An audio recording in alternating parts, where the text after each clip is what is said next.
Chapter 1. Luca barely had time to savor the success of his grand opening before the trouble started. The roar of the motorcycle outside rattled the windows, and when he looked up from frosting a cake, Layton Carl was standing in his doorway, leaning against the frame like he owned the place. Same leather coat, same cocky smirk, the same heat in his eyes that had once burned Luca alive. But the way he looked at him now? It wasn't desire. It was a warning. Luca knew one thing for sure. He wasn't welcome here. Layton strolled in, his thick combat boots slapping the floorboards hard enough to make Luca wince. They weren't officially open yet. He was prepping for the morning rush and decided to unlock the main dual doors, letting fresh air inside the place, because the ovens tended to make the cafe somewhat stuffy. Layton didn't seem to mind. He picked up this and tossed that, his mouth twisting into a sneer. That same mouth Luca had kissed and nibbled on when they were teenagers more than 5 years ago. A lifetime ago. Luca tore his gaze away and wiped the frosting from his hands onto his apron, trying to get the residue off his cheeks as well. Luca didn't want any trouble. However, being the first and only openly gay man who owned a bakery was certainly not helping that matter. He shoved the swinging bakery door open, leveling Layton with the hardest glare he could muster, knowing full well it wasn't even enough to frighten a small kitten. Layton turned, all 6'4", 180 pounds of pure muscle, his pale blue eyes locking onto Luca like a wolf spotting a meal. The snake tattoos spun like vines up and down his biceps, shifting as he flexed. His leather jacket was more than an accessory. It was a statement, a warning. Black as midnight, the jacket was sleek and scarred, wings of vengeance etched into the leather. The biker gang was enough to strike the fear of God into anyone around this time. Even the sheriff steered clear of them. Layton stared down at him, sucking on a toothpick like he had walked straight out of an 80s gangster movie. "Can I help you?" Luca sneered, forcing his voice to stay steady, even as his heart slammed against his ribs. "Yeah, actually," Layton said, shoving his hands deep into his pockets, so deep his shirt rode up, exposing a slice of rippling abs. Jesus. Get a grip, Luca. 2 months. That's how long Luca had been back in town. 60 days, and already Luca was dangerously close to throwing himself at the very man who had once broken his heart and tried to beat him up in front of his biker friends. Pathetic didn't even begin to cover it. "What do you want?" "We're closed," Luca clipped. Okay, maybe he was being rude, but who cared about that? High school was over. He didn't have to be nice to this prick. "Doesn't look like it," Layton purred, gazing down at him. Luca was shorter than most men, with a round, freckled face and large, hazel-brown eyes. He was on the cusp of being slightly chubby, still somewhat fit, but carrying a bit of a belly, the tragic consequence of too many late-night Cadbury cookies and an ill-fated love affair with Cheetos. He was a stress eater, okay? Shoot him. "Look, I don't have time to waste. We open in 20 minutes, and I've got a mountain of baking to do. So unless you want to be personally responsible for a mob of caffeine-deprived zombies rioting over their daily coffee and scone fix, I suggest you order something. Fast." Layton's smile grew. "Coffee? Black? Just like your soul, coming right up," Luca muttered, heading straight to the coffee machine to get it started. Cassandra would be coming in soon, and they still had a bit of prep to do before the bakery officially opened. Luca had no idea what possessed him to leave the front door open, but trust him, he wouldn't be making that mistake again anytime soon. For here or to go? "To go," Layton said, still strolling around the shop like he had all the time in the world. Luca did everything in his power to keep his eyes from drifting toward Layton's firm ass in those low-hung jeans. Why was God trying to tempt him this early in the morning? He grumbled under his breath and hurried to get the order ready, tossing in a small stale strawberry scone purely out of spite. Luca felt a little giddy seeing Layton so obviously impressed with the cafe.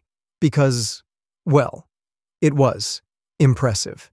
He had poured his soul into this place, from the reclaimed wood tables with their intricate carvings to the imported coffee blends that took way too many phone calls to secure.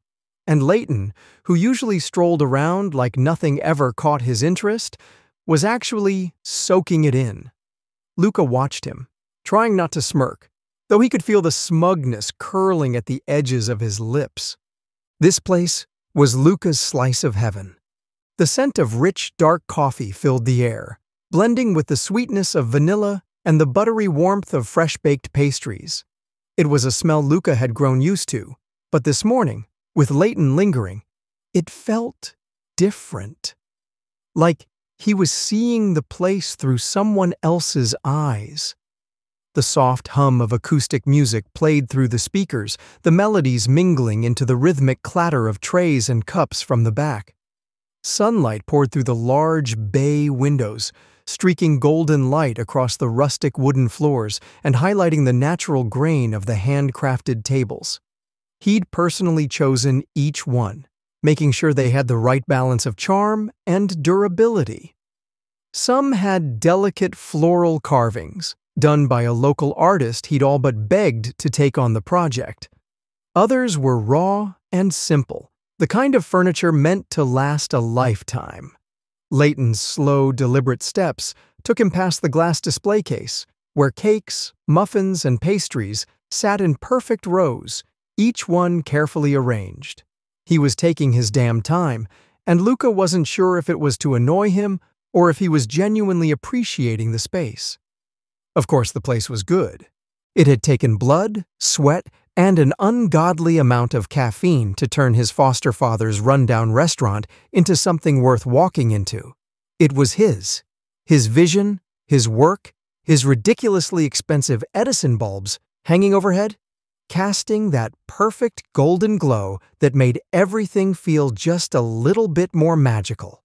And now, Layton was here, looking around like he had all the time in the world, while Luca very much did not. "Are you actually going to pay for something, or are you just here to waste my morning?" Luca said, sliding the order onto the counter, his fingers drumming impatiently against the wood. Layton didn't answer right away, and Luca had to fight the urge to fidget under the weight of his gaze. Damn it.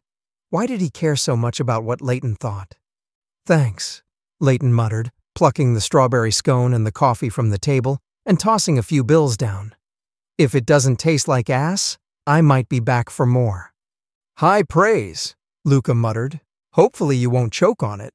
Layton's mouth dragged into a crooked smile. "Look, you're here, so I'll set down the rules. My auto shop is right there." He jabbed a finger toward the large window, across the street to the motorcycle auto shop and the bar Luca liked to pretend didn't exist. And yeah, this town might not be big enough for the two of us, but we're stuck with each other. So try not to cry about it, all right? "Is that a threat?" Luca demanded, his nostrils flaring. "You know what it is, Luca," Layton said. His voice was calm, but his eyes were flashing with an undercurrent of maliciousness. Luca wanted to laugh. Layton was always so scared of people finding out about him. "I won't come near you if you don't come near me." "Nice try, sweet cheeks," Layton huffed a laugh. "But I like to keep my eye on the competition. Besides, the only reason you have this cafe is because John refused to sell it to me. And I guess it's because you're his foster son. But I have every right of taking this place back by force, if necessary." I love how far this conversation has gone, divulged into thinly veiled threats. What's next? You're gonna challenge me to a duel at high noon? Slap me with a leather glove? Or are we just skipping straight to the part where you monologue about your master plan? A laugh trickled out of Layton, and it made Luca's belly clamp. "Funny, I forgot how moving away and getting into some fancy Ivy League school finally gave you a sense of humor. Better than playing Daddy's little shadow. Tell me, is that closet of his big enough for the both of you, or are you still fighting for space? How's the old leech doing anyway? Still sucking the town dry?" Layton's entire face changed. He straightened, his hand around the coffee turning into a white-knuckled grip. No, because he's dead. All the blood drained from Luca's face, and he almost bit through his tongue trying to stammer out an apology. Crap. I'm so sorry. I didn't know. It's fine, Layton said, and it obviously wasn't fine. I should go. Thanks for the… He gestured to the food and walked out the door. Crap. How did Luca screw up so badly? Well, hello, handsome, Cassandra whistled, strutting through the front door right after Layton. What are they feeding these beefcake men? Are they grass-fed or free-range? Or do they just wander around looking this good? Please don't ogle the customers, Luca sighed, putting the money in the cashier box. Especially not him. He's on the top of my a-hole list. Is that Layton Carl? From Willowdale High? Cassandra demanded, her waist-length black hair swishing as she turned to get a better look. Her expressive green eyes, just like her father's, narrowed with recognition. When Luca had been taken in by the Normans, he'd always felt like a sore thumb. His reddish-brown hair, freckled face, and wild auburn curls stuck out like a sore thumb to John, Cassandra, and Nisi, who all had black hair and those same striking green eyes. What did he want?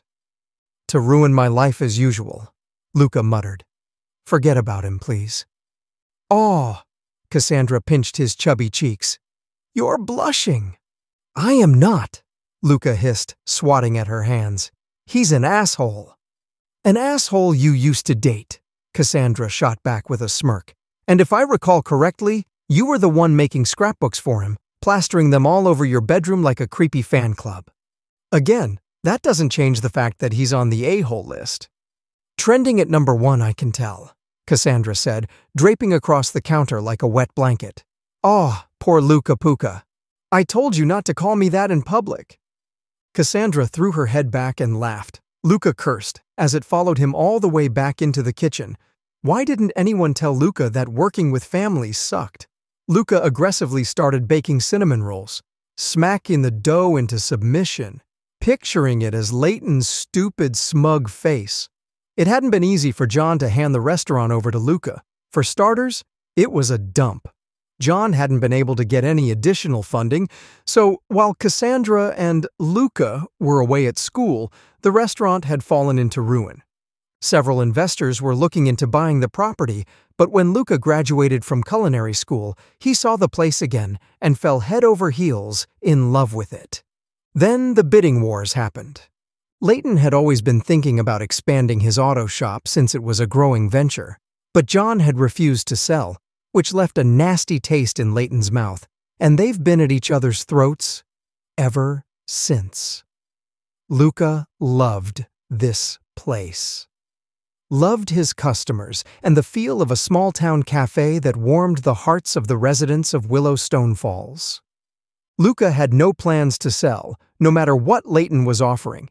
Even if Layton offered himself up to Luca on a platter, glistening wet and bare from the waist down, lounging on a bed of lilacs, his lips parted in that ridiculously tempting way. Nope, nope, nope, not going there. He could practically hear his brain screaming, "Focus, Luca," as he shook the image away. Their relationship ended the way most high school relationships did these days, crashing to earth in a smoldering ball of fire, leaving behind a trail of trauma that would haunt everyone involved like a bad tattoo you couldn't scrub off no matter how hard you tried. Luca was over it. Yup, completely and utterly over Layton Carl.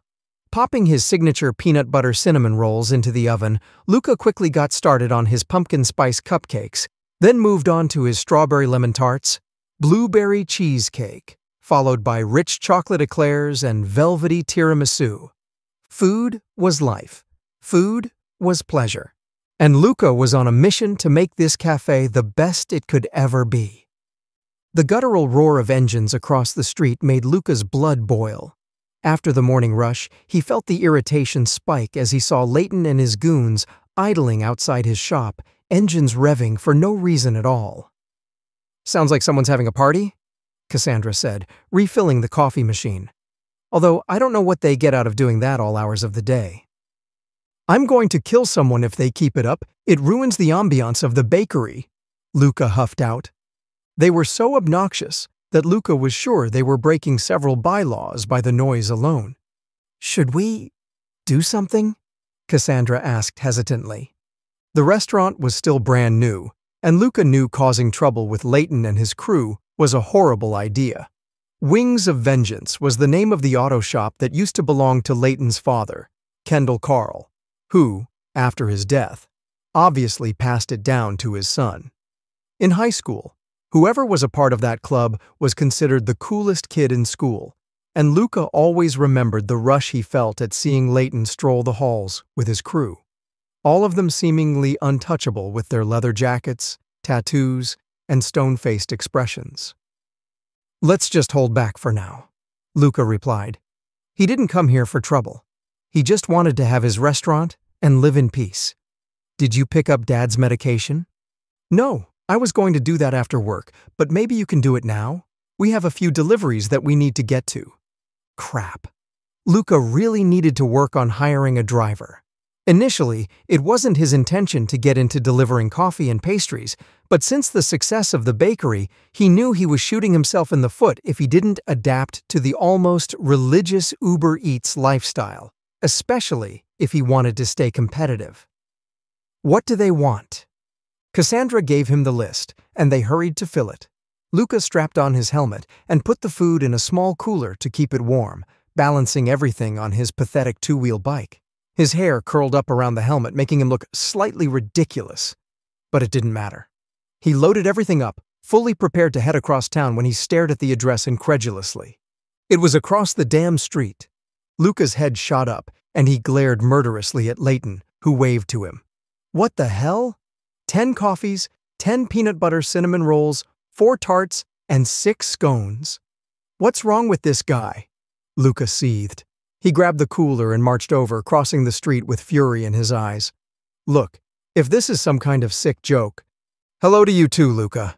Layton grinned, and Luca realized he had money in his hand. Sorry for the late order, see? My guys were super hungry, so we thought we'd check out your online menu. Stop screwing with me, Luca hissed. I run a serious business here, Layton. And you think I don't? Layton flashed a shark-like grin. I'm willing to pay for it. Don't worry. Besides, the food was good this morning. Luca was tempted to dash the entire cooler at the asshole's feet, but refrained. I'm not selling you the restaurant. We'll see about that, Layton responded coolly. You'll find that I can be very persuasive. Here, it's all there in cash. Have a nice day. Luca snatched the cash, counting it for good measure, and handed over the cooler to Layton. We'll be in touch. Luca flipped him off as he crossed the street. Don't! He hissed at Cassandra, who was covering her face and laughing so hard at him. Luca went into his office and slammed the door shut, feeling like an idiot, but his face felt hot, throbbing.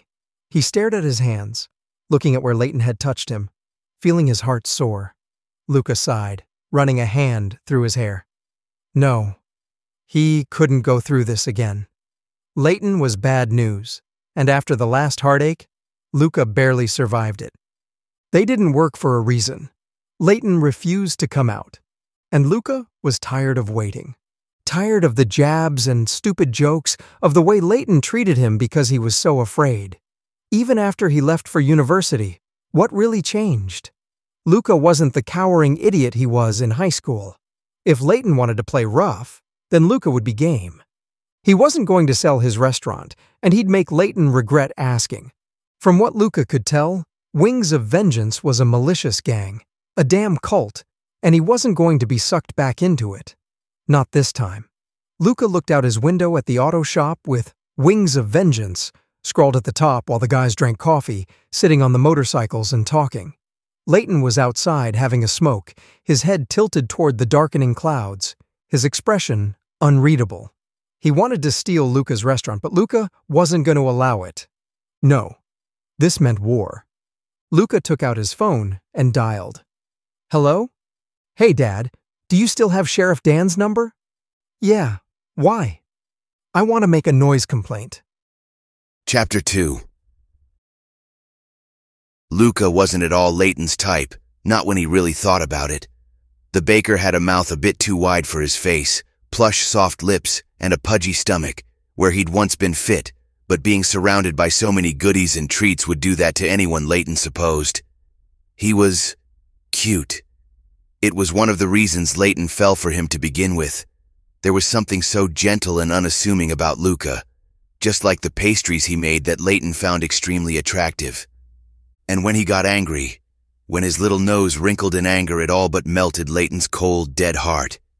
Because that's what he was. Cold and dead inside. Or at least he had been for the last 5 years, since Luca left him to rot. He wasn't bitter about it. Not right now anyway. He deserved it for the way he treated Luca, how he disregarded him and denied his existence because he was too afraid of his own damn shadow. His father had been a tyrannical bastard, who talked more with his fists than anything else. And Layton recalled having to break into the school just to have somewhere safe to sleep for the night. Luca knew about it. His buddies at the shop did not. To them, Kendall Carl was a god, a man of power and might, who died a hero fighting pancreatic cancer. Little did they know, Kendall died a coward, cursing Layton with his last breath, fighting the doctors every step of the way, and still smoking 10 packs of cigarettes even when Layton all but begged him to stop. What did it matter anyway? It was all in the past. Luca hated him, and Layton hated himself.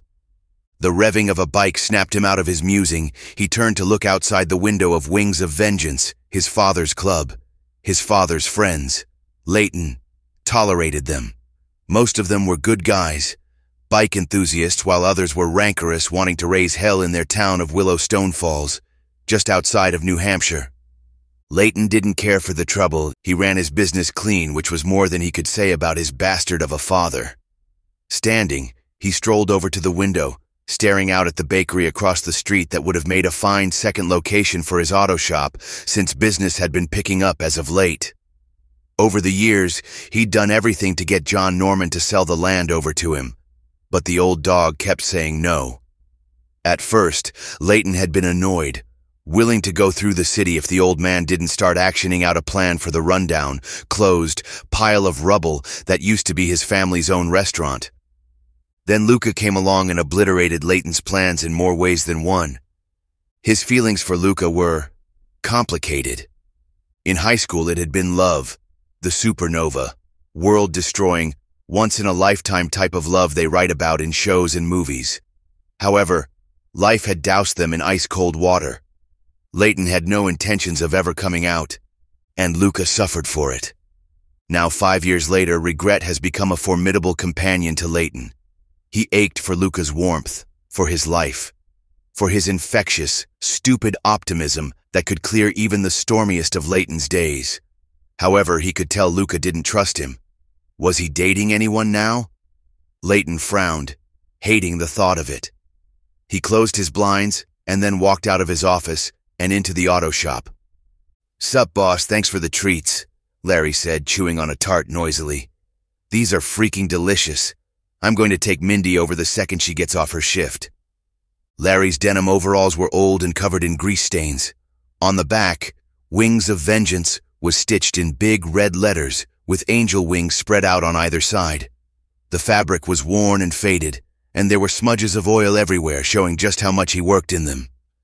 "No problem. Is Cal back there?" "You bet." Larry beamed, his scruffy beard twitching as he grinned. His messy brown hair stuck out from under a backward cap, and his arms, streaked with grease, crossed over his broad chest. He wiped his hands on his stained overalls. Not that it made much of a difference. Layton marched through the freshly renovated auto shop, the scent of motor oil and metal thick in the air. The clang of tools echoed as he weaved past half-assembled bikes and greasy workbenches. At the back, Cal hunched over a vintage '89 Vincent Comet, his broad shoulders tense. His dark hair fell messily over his forehead, partially hiding his brooding expression. Tattoos curled up his muscular arms, designs of skulls, gears, and winged serpents. He barely glanced up, wiping his hands on a rag. "You look pissed," Cal muttered, tightening a bolt. "Let me guess someone tried to swap a carburetor jet with a main bearing again?" Layton snorted. You mean like the idiot last week who shoved a 2-stroke reed valve into a 4-stroke intake? Damn near choked the whole engine out? Yeah, man, well, at least they didn't try to mount a chain drive onto a shaft-driven bike this time. I swear, some people should never pick up a wrench. Sounds like a job application just opened up. Layton shoved his hands into his pockets. How's everything coming along? As well as can be expected, guys got a bit rowdy during the break, Cal said, standing to his full height, which was almost a head taller than Layton, but his busy black beard hid most of his face. What's up? I'm going to head to the city later on today about the expansion ideas, Layton said. I wanted to make sure everything was good, or if you wanted to add something else. Nah, man, you're good. We've got everything we pretty much need in the shop. We just need more zoning for the influx of new bikes we're getting.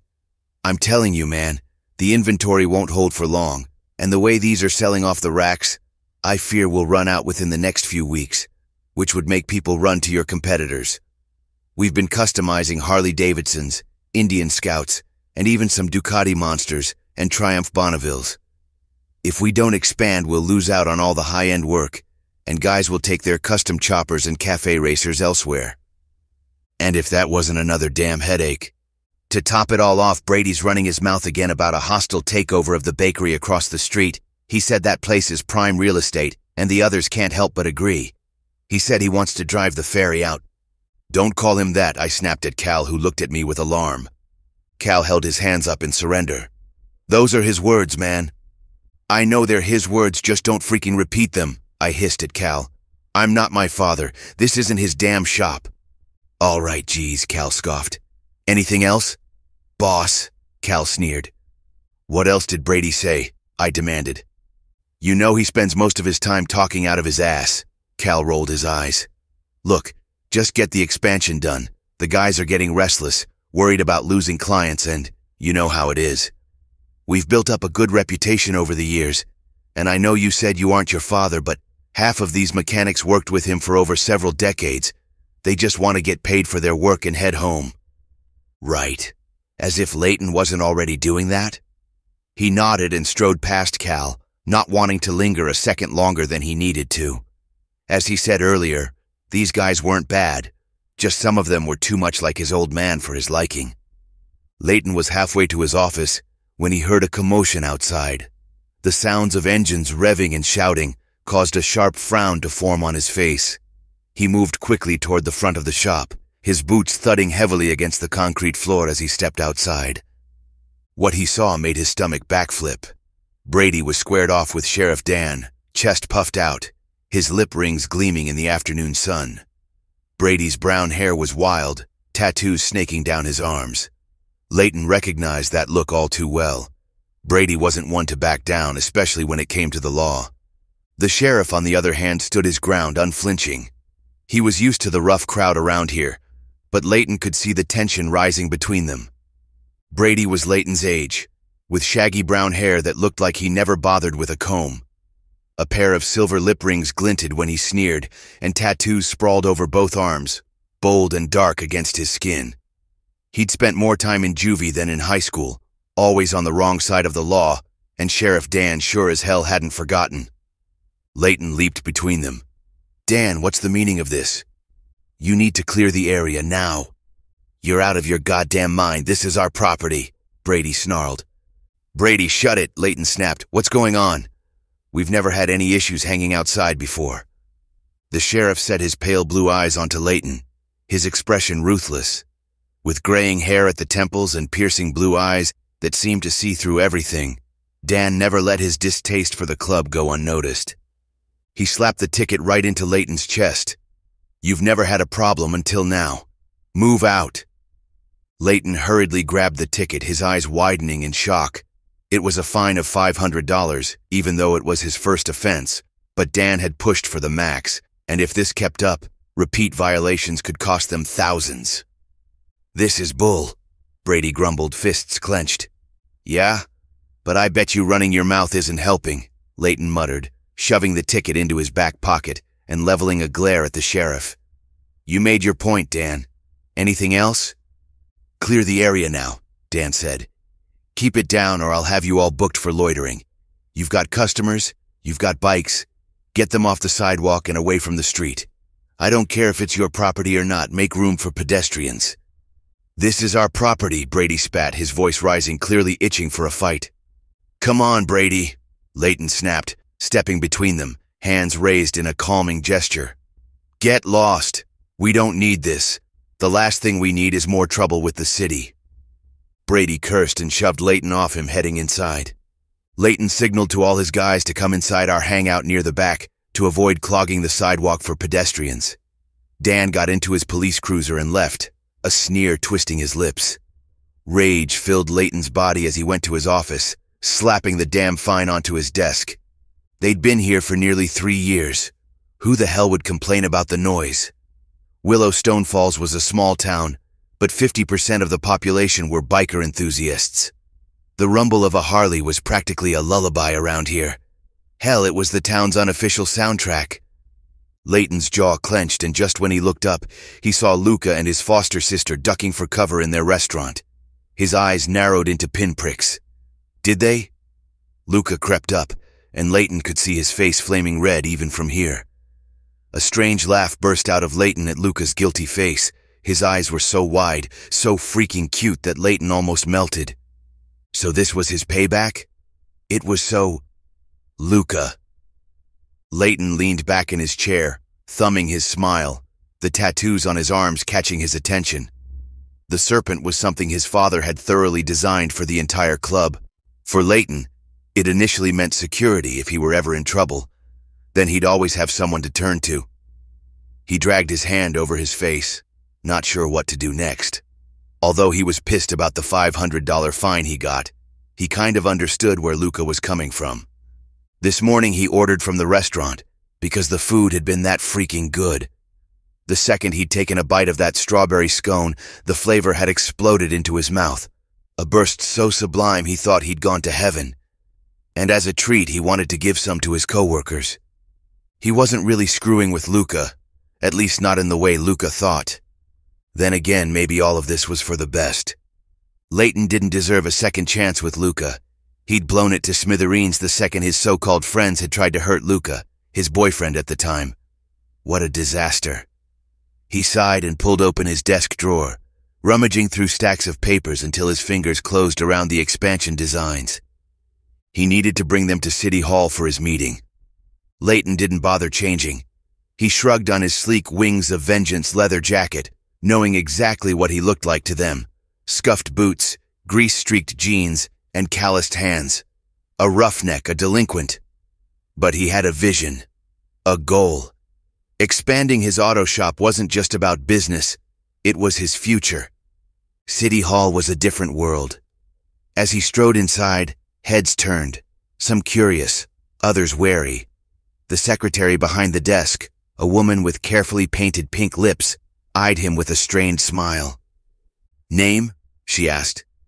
"Layton Carl," he said, voice firm. "Here for the meeting with the Department of Planning and Zoning. 1 o'clock. She checked her computer before nodding. "Right. Have a seat. They'll be with you shortly." Layton sat on the stiff couch, flipping through his documents one last time. He'd spent thousands hiring a contractor to draft these designs, but it would be worth it if it meant finally expanding. At first, he'd wanted Luca's restaurant property. It would have been ideal. But he realized expanding on the land they already owned was the smarter move. "Mr. Carl?" A clipped voice cut through his thoughts. Layton looked up.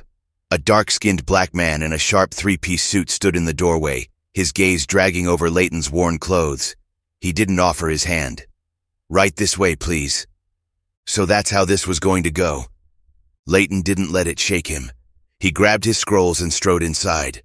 The boardroom was packed. At the head of the table sat Jason Rickett, head of planning and zoning, and Leah May, the city office clerk. To their left was Martha Lewin, an older woman with steel-gray hair, representing the Historical Preservation Society. Tom Willis, the fire marshal, leaned back in his chair, arms crossed. A few others lined the table, including a representative from the Public Works Department, and James Odell, a city council member known for being a stickler for regulations. Layton set his papers down and took the only empty seat. Jason Rickett folded his hands. Mr. Carl, let's get right to it. You're requesting an expansion of your auto shop. That's right, Layton confirmed. Rickett exhaled through his nose. We have a few concerns. Of course they did. Layton gritted his teeth but kept his face impassive. Let's hear them. James Odell flipped through the paperwork before speaking. Your proposed expansion extends close to a residential zone. Increased noise complaints are a real possibility. Layton resisted the urge to scoff. We've been operating there for nearly 3 years. Who the hell would be complaining now? Willowstone Falls is a biker town. Be that as it may, Mr. Carl, we must consider all voices in the community. Martha Lewin sniffed disapprovingly. I've got sound-dampening walls in the proposal. We're willing to work within reason. Layton forced himself to stay calm. Tom Willis, the fire marshal, spoke next. And fire safety? You're adding a bigger workspace, which means more risk. Have you factored in ventilation, hazardous material storage, and proper exits? Layton nodded. It's all in the blueprints. Ventilation upgrades, new storage protocols, and an additional emergency exit. And what about environmental concerns? You'll need approval from the Public Works Department regarding waste disposal and runoff. Leah May adjusted her glasses. I've already spoken to my contractor. We'll follow every regulation. All right, we'll review your proposal and discuss potential adjustments. But understand, Mr. Carl, this process takes time. Jason Rickett glanced around the table. Understood. Layton exhaled slowly. He wasn't expecting an easy win. Rickett closed the folder. We'll be in touch. Layton stood, shaking the tension from his shoulders. Thank you for your time, he said as he walked out of the room. This wasn't over, not by a long shot. Nobody knew Layton slept in the back of his auto shop. Not that he wanted anyone to know. He liked the solidarity it came with making sure the shop was fine and opening it up at the crack of dawn. He'd started sleeping there after his father passed away, too depressed to stay in their rundown trailer all by himself. Layton wasn't even sure why he kept the trailer anyway. It wasn't like he had any good memories there, other than when Luca had first gone down on him. His impossibly wide hazel eyes gazed up at him. That slick mouth stretched wide as he gagged. Jesus, Layton was half excited just thinking about it. There was a room on the top floor of the shop. He had renovated it into a small apartment with a bathroom and a walk-in closet. At some point, he was planning to put a kitchen in there and just call it his new home. But he needed approval from the city to do all of that. Layton stared out his window, the glow of the streetlights emitting long shadows across his cluttered apartment. Below, the bakery's neon sign flickered, its warm yellow glow spilling onto the sidewalk. It was past 6, but the lights were still on. Luca was inside, moving around the shop as he closed up for the night. His apron was dusted with flour, stretched snug over his pudgy little stomach. He wiped the back of his hand across his cheek, smearing a streak of white across his skin. Layton's chest tightened, the familiar ache creeping in. He lifted the beer can to his lips, taking a long, slow sip. Watching. Luca had changed, but so had he. Wishing wasn't something Layton was ever allowed to do. Not after growing up under his father's fist, after being told he was worthless so many times he'd started to believe it. He had nothing to offer Luca, and Luca deserved the world. Still, he couldn't look away. His grip on the can tightened as the bakery's front door swung open. Luca stepped out, locking up for the night, completely unaware of the way Layton's gaze tracked his every move. Then a shadow shifted across the street, a figure lurking near the alley. Layton froze. His pulse hammered against his ribs as the shadow moved closer. Something wasn't right. Chapter 3. Luca heard footsteps behind him. He whirled around to see Layton coming through the shadows. What the? His voice broke off when he saw someone else hiding behind the dumpster. Luca almost screamed, but a man emerged, the smoke curling around his face. What are you doing here, Brady? Layton demanded, his voice hard. The man, Brady, smiled, and it made Luca's stomach churn. Luca remembered him from high school, and it was that same stupid smile that haunted his dreams. He stepped further into the streetlights, tossing his cigarette onto the ground, and crushed it with the heel of his boot. Nothing. Just out for a stroll." Brady shoved his hands deep into his pockets, his snake tattoos weaved up and down his forearms. "Same as you." "Get lost," Layton said, jerking his head. Brady eyed him, then smiled. "Sure thing, boss." He stepped around Luca, thumbing his lip rings that gleamed in the light, and then disappeared into the darkness. Luca's heart beat like a jackrabbit. "What the hell was that?" "Where's Cassandra?" Layton responded, looking around as if she might materialize out of thin air. "She's not here. Why was he hiding in my dumpster?" Luca asked incredulously. "Because of that stupid stunt you pulled today," Layton said. "I told you I wasn't screwing with you. There was no reason for you to call the police." "You're joking, right? The noise was deafening," Luca hissed. "I could barely think straight with you guys revving your stupid engines all day and night. And now you've sent your goons after me? To what? Teach me a lesson?" "Hey now, I didn't send anyone after you." "Then what was he doing here?" Luca panted. "You wanted him to teach me a lesson, right? Beat the fairy out of me just like you let them in high school." Layton's brows climbed his forehead. "How could you think I would let them?" "Because I know you. This has your signature all over it. So now that I won't sell the restaurant, you want to torment me? Make my life a living hell?" "No, I wouldn't." "Just stay away from me." Luca backed away, then hurried to get on his bike. He felt a little stupid when it wobbled, and he vowed to start driving his car to work, even though he lived up the block from now on. He could still hear the wind rustling through the empty bleachers, the distant echo of sneakers slapping against pavement as the last of the team headed to the locker room. Layton had been there, leaning against the goalpost, looking every bit like the boy Luca had fallen stupidly, hopelessly, in love with. Luca had approached cautiously, his stomach in knots, but before he could even get 2 words out, they were there.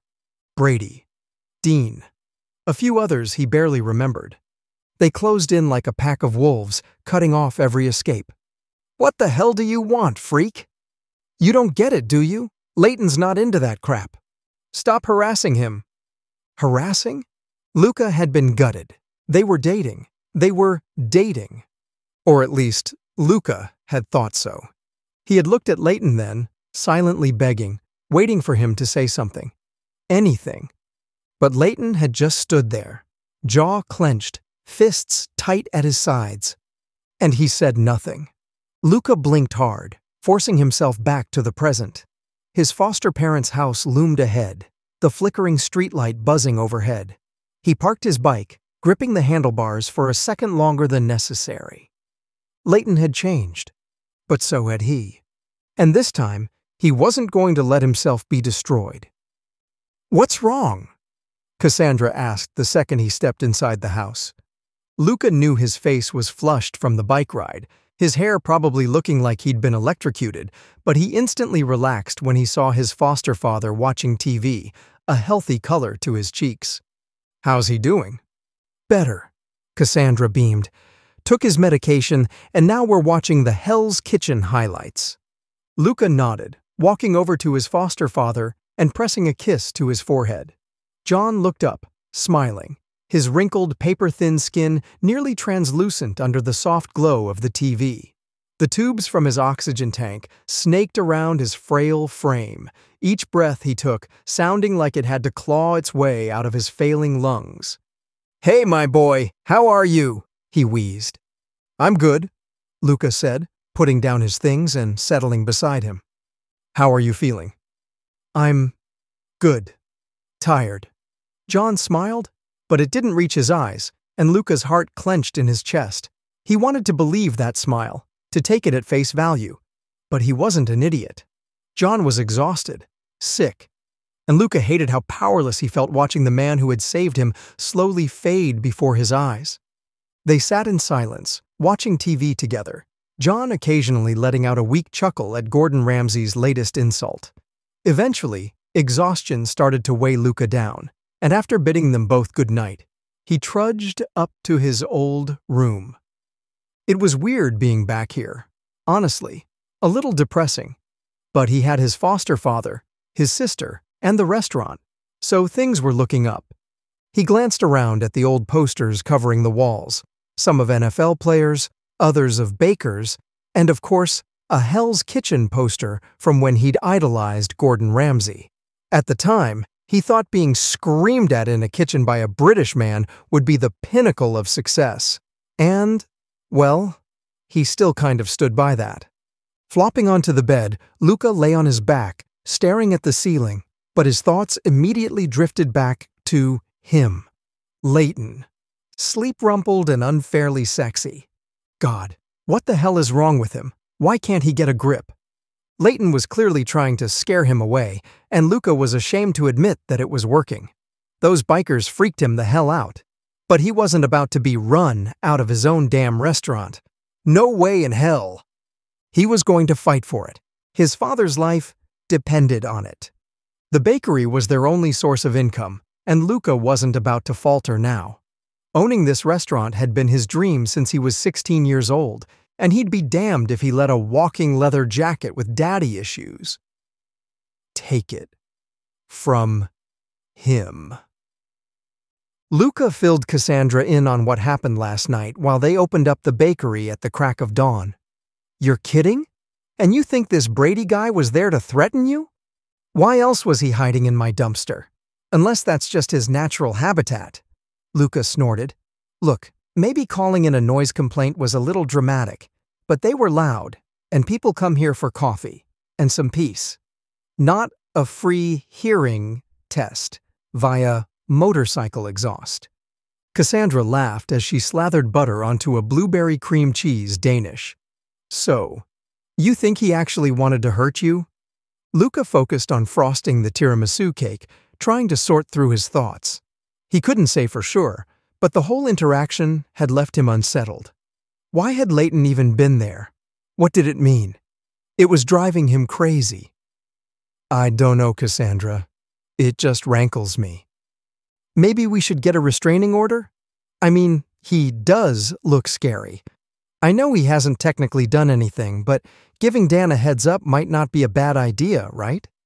Yeah, Luca muttered, nodding. He wasn't about to get caught off guard like last time. If they were going to start trouble, he wanted to be ready. Oh, you'll never guess who's back in town, Cassandra said, grinning. Luca sighed. Who? Ethan Daniels. She shot him a megawatt smile. No, Luca groaned, already regretting asking. Yes. I ran into him at the pharmacy yesterday while picking up Dad's meds, and let me tell you, total hunk status achieved. He was asking about you, said he might stop by today, and I told him yes. Are you insane? Luca hissed. I look like I've been rolling around in a flour factory, and we've got customers. How am I supposed to see him when I look like I just lost a fight with a bread mixer? You always look like that, Cassandra teased, licking butter off her fingers. Come on, the best way to get over someone is to get under someone else. That sounds like the opening scene of a really bad life decision, Luca deadpanned. Exactly, Cassandra smirked. And I, for one, love a good disaster. He's not interested in me, not after I rejected him in high school. Besides, I'm like 10 pounds overweight with love handles. I'm sure he could do way better. Luca, you're so cute, Cassandra cooed, pinching his cheek. And for the record, guys love other guys with a little meat on them. Makes cuddling more comfortable. Nobody wants to snuggle a bag of bones. Yeah, well, nobody wants to snuggle a human bread roll either, Luca muttered, swatting her hand away. How dare you insult the gloriousness that is bread? Bread is comforting, delicious, and everyone wants a piece of it. You should aspire to be bread. Luca rolled his eyes. Great. So what you're saying is, I should just fully embrace my final form as a sentient loaf. Exactly. And you're not just any loaf.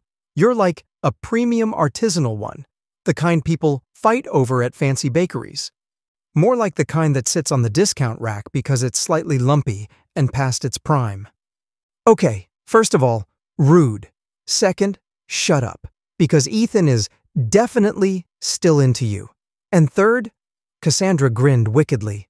I told him you'd be so excited to see him. Luca froze mid-frosting. You what? "Oh yeah," she said, smug as hell. "He's stopping by any minute now. Better fluff up those love handles and own it, bread boy." Luca glared at her, jabbing his spatula in her direction. "I hate you, and if we end up getting married, you totally won't be a bridesmaid." Cassandra gasped, clutching her chest like he'd just stabbed her. "How dare you? After everything I've done for you, I orchestrated this romantic reunion, and this is the thanks I get?" "Romantic reunion?" Luca scoffed. "More like public humiliation. If Ethan walks in here and sees me looking like a half-melted candle covered in flour, I'm throwing myself into the nearest oven." "Oh please, you know that'd just make you more appealing. Who doesn't love a toasty golden brown snack?" Luca groaned, smearing frosting onto the cake with more force than necessary. "I swear, if you don't shut up, I'm frosting your face next." "You wouldn't dare." Luca flicked a dollop of icing at her. It landed right on the tip of her nose. Cassandra gasped, eyes wide. "Oh, it's war now." Just as she lunged for the frosting bowl, the bakery door chimed. Luca's stomach dropped. Cassandra's grin turned positively evil. "Well, well, well. Look who just walked in." She all but shoved him out of the kitchen. Ethan Daniels, 6'4" of pure charm, stood in the doorway with that easy grin that had made Luca feel both flustered and confused back in high school. It had been ages since he'd seen him, and for a second all Luca could do was stare. "Luca Norman?" Ethan's voice was deep, warm, and instantly recognizable. Luca felt a wave of heat rush to his cheeks as their eyes met. "Yeah," he laughed, pushing himself away from the counter to hug him.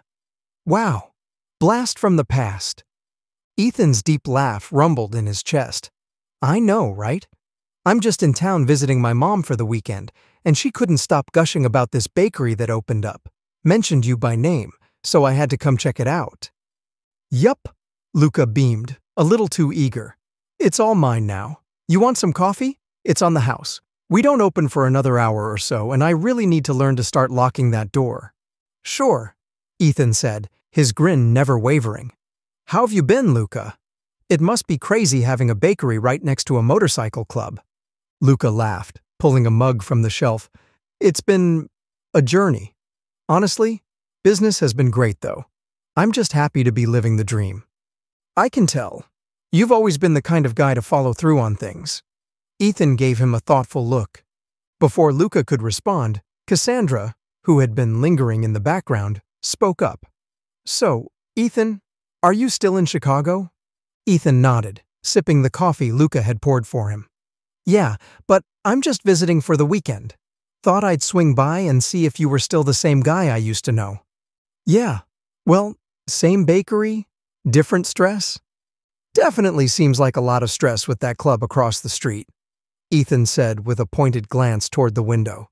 Luca's eyes followed his, and his stomach dropped when he saw Layton standing outside, arms crossed, staring at the bakery with that trademark intensity. Luca couldn't tell if he was watching the place or him. It unsettled him more than he was willing to admit. Ethan noticed Luca's expression and followed his gaze. "You sure he's not trying to intimidate you?" Luca forced a laugh, trying to push the discomfort aside. "I don't know. Maybe. But I'm not backing down. Not from him. And definitely not from my bakery." Ethan's brow furrowed. "Good. If he gives you trouble, though, let me know. I've got your back. My mom still has some friends on the force. They used to put up with Kendrell's crap all the time, and a lot of people in the town were sick of it." Luca appreciated the sentiment, but he couldn't quite shake the feeling that things weren't going to be that simple. "But hey, before things get too complicated, what do you say we grab drinks tonight? Just the two of us. No stress, no motorcycle clubs, no weirdness." Luca stared at him for a moment, feeling a flutter in his chest. "Drinks?" he asked, trying to keep the nervous edge out of his voice. "I mean, sure. Why not?" Ethan flashed a sly smile. "Great. I'll pick you up at 8? Ethan grinned, clearly pleased with Luca's response. Luca nodded, though a small voice in the back of his head wondered if agreeing to a night out with Ethan was just the kind of distraction he didn't need right now. But damn it, he couldn't resist. It had been too long since he'd had a real reason to smile. They met for drinks at a restaurant down the street. Luca had dressed carefully. A light blue button-up, a suit jacket to hide his stomach, and dark wash jeans. Cassandra had put some gel in his hair, pushing it back away from his face. In all honesty, his stomach wasn't that big, just a little protruding, but it made him feel insecure when he was around fit men. Ethan was at the bar when Luca arrived. He turned around, and when he saw Luca, he immediately pulled him into a hug. "Wow, you look amazing." Ethan laughed, and Luca flushed, even after all this time. "Thank you," Luca beamed. "What are you drinking?" "I think I'll have scotch on the rocks," a voice interrupted, sending a chill down Luca's spine. He turned to see Layton standing there, his face clouded with fury. "What the hell?" "Although," Layton continued, "I'd be careful about this one. He may end up stabbing you in the back." Luca glared at him. "As opposed to stalking me where I work?" "I wasn't stalking you," Layton shot back. You know what? Never mind. You aren't going to believe what I say anyway, but I'm not out to get you, Luca." "Could have fooled me. Why don't we let Sheriff Dan be the judge of that?" "Is that why you called him today?" Layton demanded. Luca turned his face away, ignoring Layton. After Ethan had left, Luca had called Sheriff Dan to voice his concerns, and the man had been all too happy to comply. "Leave me alone," Luca muttered. "You know how much he hates me, right? How much he hates our club?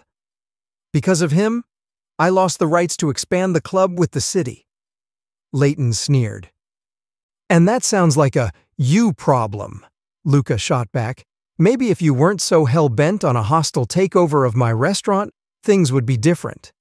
Heads were turning now. Ethan looked shocked, and Luca realized, with growing dread, that his chances of a second date with Ethan were slim to none at this point. "Can't you see I'm busy? Why don't you just leave and hey?" Luca yelped as Layton grabbed his arm and bodily hauled him off his stool, dragging him toward the bathrooms. Luca's back hit the door with a loud thud, and he gasped when Layton locked them both inside. Layton slapped his hand against the wall right above Luca's head, trapping him. "Stop fighting with me!" Luca stared up at him, eyes wide with frustration. "You're fighting with me!" he shot back, trying to keep his voice steady. "I want nothing to do with your stupid club of gangs." Layton's face twisted. "Is that what you think? That I'm in some gang?" "That's what everyone thinks! Just leave me alone!" Luca yelled, pushing against Layton's chest in an attempt to put some distance between them. "I can't," Layton snapped, his voice rising. The anger in his eyes made the hairs on Luca's arm bristle. "I can't freaking leave you alone. You're all I think about. And yeah, I wanted that damn restaurant, but I want you too." Luca froze, feeling like he'd just been doused with cold water. "What?" he whispered, his breath caught in his throat. "Is that why you followed me here?" Layton groaned, running a hand through his messy hair in frustration. "I wasn't following you. I happened to walk by, and my temper got the best of me. Just let me explain myself." "Luca? Are you okay? Do you need me to call the police?" Ethan's voice came through the bathroom door. Luca's heart pounded, his body still pinned by Layton's presence. He was at a loss for words. What the hell was happening? "Meet me at our spot tonight." "Go to hell," Luca shot back. But Layton's eyes burned with a desperate intensity that caught Luca off guard. He leaned in closer, his breath hot against Luca's cheek, his voice low and insistent. "Please, I need to see you." A wave of heat flooded Luca's body, spreading from his chest to the tips of his fingers. He tried to fight it, tried to push the emotions away, but before he could think, his head nodded on its own, betraying him. Layton's eyes lit up in a way that made Luca's stomach twist. With a sharp intake of breath, Layton opened the door, and Luca, hating himself for it, slipped past him. His heart hammered, beating so loudly it felt like it might explode. He hated Layton, hated how his stupid heart skipped a beat, and Luca absolutely hated how much he was looking forward to seeing him tonight. Chapter 4. Layton paced the football field, smoking pack after pack of cigarettes, his hands trembling from the memories assaulting him. Images of Luca, his face, his warmth spread out on the grass while Layton buried himself to the hilt on top of him. The sweet moans that fell from Luca's lips. Those plush lips. God, how had Layton gone 5 years without touching him, kissing him? It didn't make any sense. The wind whipped through the empty field as Layton took another drag, his mind spinning. He had to see Luca again. He had to fix whatever this was. There was no other choice. Finally, Layton saw him. Luca. He was crossing the field, still dressed in his date clothes, his auburn curls tousled by the wind. But his expression? Murderous. Layton's heart dropped, but he took a steadying breath. Luca stopped glaring at him. What do you want? Leave me alone. Luca, I just want to talk. Luca shook his head, his face hardening. So talk. After this, I have nothing to say to you. My father is dead. Luca froze, staring at him in shock. I know that. No, Layton interrupted. He's dead. He's freaking dead, but sometimes he's still alive. Layton's heart thudded in his chest, knowing this was his last chance. He had to make it count. He exhaled a shaky breath, his gaze steady. Luca's face softened and Layton saw the flicker of sympathy in his eyes. But then Luca stepped back, shaking his head. Layton, I can't imagine what you're going through, and if you need any kind of mental help, I know a good doctor. But you need to leave me alone. I don't want anything to do with your gang or your club. They aren't a gang anymore, Layton corrected. The Wings of Vengeance aren't that anymore. We aren't that. I've reformed them after everything happened, after that incident. Layton, I don't want to talk about this. Just hear me out, please, Layton begged. After everything happened, I was wrecked. My dad found out about us and it almost killed me. Layton's jaw clenched. I know it was horrible for you. I hate myself for it, but Luca, please, I swear to you it will never happen again. I won't hurt you ever again. Luca sighed. I accept your apology, but I don't want to see you anymore. There's more, Layton barreled through. Just wait until you hear the whole thing, okay? Please? Luca's shoulders slumped and he sighed. Fine, go on. Layton dragged a hand over his face. You're in danger. What? I mean it, Layton said. Some of the guys, they found out it was you who made the call to the police and they might want to harm you. I'll do what I can to keep you safe, but it's best you lay low for a while. Unfreaking believable, Luca hissed. Is this your way of getting me to sell the restaurant? What? No, I thought... I won't sell, not to you or anyone else. God damn it, Luca! Layton exploded. Can't you see I'm trying to help you, trying to talk to you? No, I can't, because everything you say is lies. Layton flinched, his stomach coiling. I'm sorry, but you aren't. Luca released a humorless laugh. It's been 5 years, Layton, and nothing has changed. You say your father's dead, but he's not.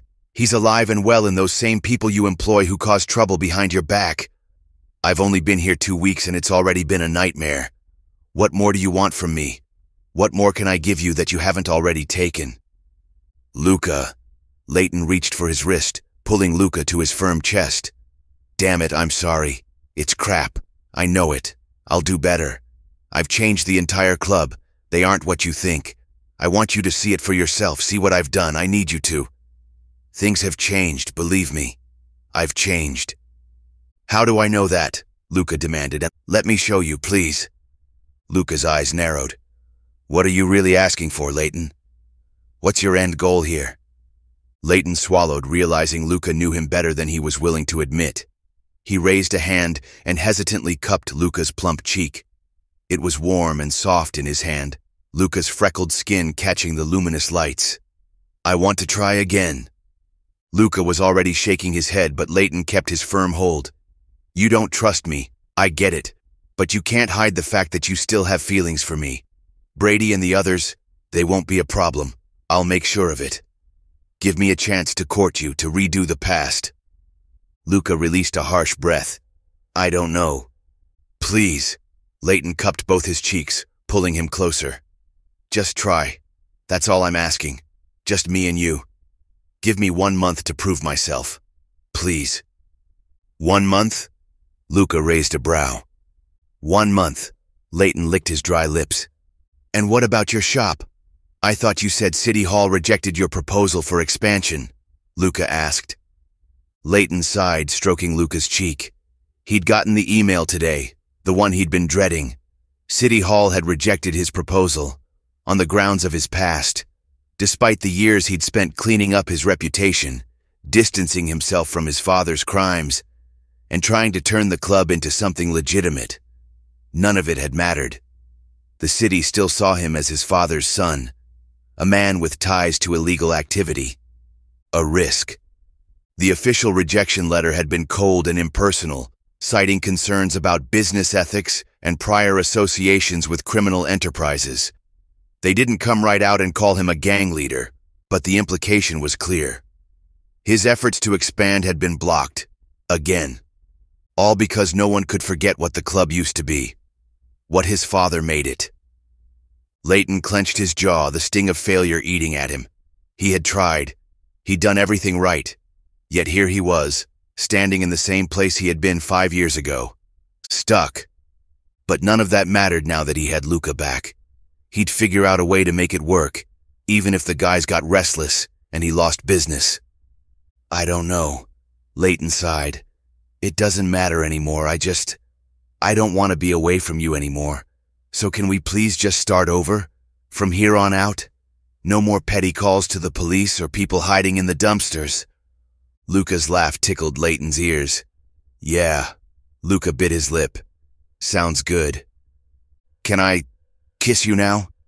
Layton swallowed hard, his pulse hammering as Luca looked up at him through thick lashes. God, he was so short, barely reaching Layton's chest. His slightly chubby stomach pressed against Layton's torso, and when Layton slid his hands around Luca's waist, his fingers found the soft give of his love handles. He squeezed, pulling Luca closer, and heat flared in his gut at the way Luca gasped. Luca's round face was flushed, his full lips parted as if waiting, inviting. Layton didn't wait any longer. He tilted Luca's chin up and captured his mouth in a slow, deep kiss. Luca melted into him, his fingers gripping Layton's jacket, nails digging in just enough to make Layton shudder. The taste of him, sweet, familiar, intoxicating, sent Layton spiraling. He pressed in deeper, mapping the curve of Luca's waist, relishing the warmth and softness he'd craved for 5 long years. Luca broke the kiss. I need to head back. Sure. Layton let him go, his mouth still tingling from the kiss. Are you free tomorrow night? Maybe after work? You could come by to see the shop. Luca's face was pink. Sure, I'd like that. Layton nodded, watching Luca's form disappear until it was nothing but a speck in the horizon, his stomach doing somersaults. A new beginning. That's what this was, and Layton felt his heart soar. Layton stood at the front of the garage, his jaw set as he scanned the faces of his club members. The scent of motor oil and cigarette smoke clung to the air, a familiar stench that used to bring him comfort. Not anymore. Not with the way half these guys were looking at him, confused, skeptical, and a few outright pissed. Enough was enough. All right, Layton started. Thanks for showing up on short notice. I have something important to say. He let his gaze sweep over the men, making sure they were listening. Luca Norman is stopping by the shop tonight. I expect every single one of you to be on your best behavior. The freaking ferry? Brady cut in with a sneer. You called a meeting 'cause the ferry's stopping by? What a joke. A few of the guys chuckled, but the sound barely reached Layton's ears. He saw red. His boots pounded against the concrete as he closed the distance between them in seconds, his fist gripping Brady's shirt and hauling him forward. What did you say? Layton's voice was low, lethal. Brady smirked, his snakebite piercing glinting in the fluorescent light. You heard me. Was all this for the freaking ferry? Don't think I didn't notice the way you guys looked at each other in high school. Layton slammed him back against the metal tool chest with a deafening clang. The laughter died instantly. "You listen to me and you listen good," Layton growled, his breath hot against Brady's face. "I don't give a damn what you think about me, but you will respect him. You will respect this shop. And if you don't—" He shoved Brady harder. "You can get the hell out." Brady glared, chest rising and falling rapidly, but the flicker of fear in his eyes betrayed him. Layton let him go, shoving him aside like trash. "Anyone else have a problem?" he asked, voice sharp enough to cut steel. Silence. "Good." Layton continued. "Luca is a very close friend of mine, and I would like to make a good impression with him, so everyone be on your best behavior. Am I understood?" The guys reluctantly nodded. "As I said before, this isn't my father's club. Anyone caught doing any illegal activity will be swiftly dealt with and dismissed. Do you understand?" Brady sneered. "Dismissed," Layton said, and the guys filed out of the room. "Dude, are you good?" Cal asked, his brow wrinkled. "Yeah, I don't like them talking about Luca like that." Cal regarded him. "Look, I won't ask questions, but are you sure about this? Having him around will make the guys talk." "Let them," Layton hissed. He was tired of living a lie. His father was dead, and he still felt his shadow looming over him, pummeling him into submission. He couldn't take it anymore. He loved Luca. He's felt nothing but crushing emptiness since Luca's been gone. He wanted his life back. "Okay," Cal raised his hands in submission. "I was just asking." He turned to leave, but Layton grabbed his arm. "Wait," Layton said. "Keep an eye on Brady, tell me what he does. I have a feeling he plans to escalate things with Luca, especially once he learns we've been denied our expansion plans." "We've been denied," Cal sputtered out. "Jesus, Layton. Give me some time, I'll figure something out, but for now we're stuck here." "The guys are going to go ballistic," Cal hissed. "I'll keep them in line, just don't let him fan the flames. If we get into any more trouble with the law, we can kiss this business and other ventures goodbye." Cal nodded curtly in understanding and left. Layton checked the time, realizing he had another few hours to clean up the shop for Luca's visit. But first, he'd make a trip to the flower shop. Luca's hazel eyes widened in surprise as Layton placed a single white rose on the countertop, along with a newly purchased barista recipe book. "What's this?" Luca's mouth curled into a smile. "Gifts. For you," Layton said, fiddling with the tip of the rose, his tattooed fingers curling around the edges like he suddenly regretted being romantic in public. "You're early. The cafe doesn't close for another 20 minutes, Luca commented, taking the rose from his fingers as they brushed and smelling it. "My favorite. Thank you, but I should warn you." "Roses," Cassandra shrieked, appearing from the kitchen like a caffeinated banshee. "Oh my God, that's so cute." Luca winced as Cassandra practically launched herself over the counter, hands on her chest like she was witnessing the most romantic moment of the century. "Layton, you sly dog. Are you wooing our Luca? Buying him flowers? What's next? A heartfelt confession under the moonlight?" Layton sighed. "Do you ever mind your own business?" "Absolutely not," Cassandra said, snatching the book off the counter. "Oh, is this a gift too? Look at you, Layton. Trying to be wholesome." "Trying is the key word," Luca muttered. Layton scowled. "I'm literally standing right here." "And yet," Cassandra grinned, flipping through the book. "Ooh, a salted caramel mocha recipe. Luca, can I keep him?" "No." "Damn, guess I'll just have to enjoy watching him simply for you instead." "Please shut up," Luca hissed at her. "Why don't you finish cleaning the oven, and maybe stick your whole head inside while you're at it? Really get in there." "Grouch," Cassandra shot back, sticking her tongue out before winking at Layton. "See you later, lover boy. Don't do anything too steamy, unless it's a latte." Layton chuckled. "She's a riot." "More like my personal curse," Luca sighed, shaking his head. "Anyway, I'll just put this in my car, and then we can head over to the shop, before she finds another reason to harass me." Layton swallowed hard, nerves buzzing in his stomach like a misfiring spark plug as he walked beside Luca. The neon glow of the streetlights cast a soft shimmer on Luca's auburn curls, and Layton had to remind himself to breathe. Out front, a lineup of bikes stood gleaming under the overhead lamps.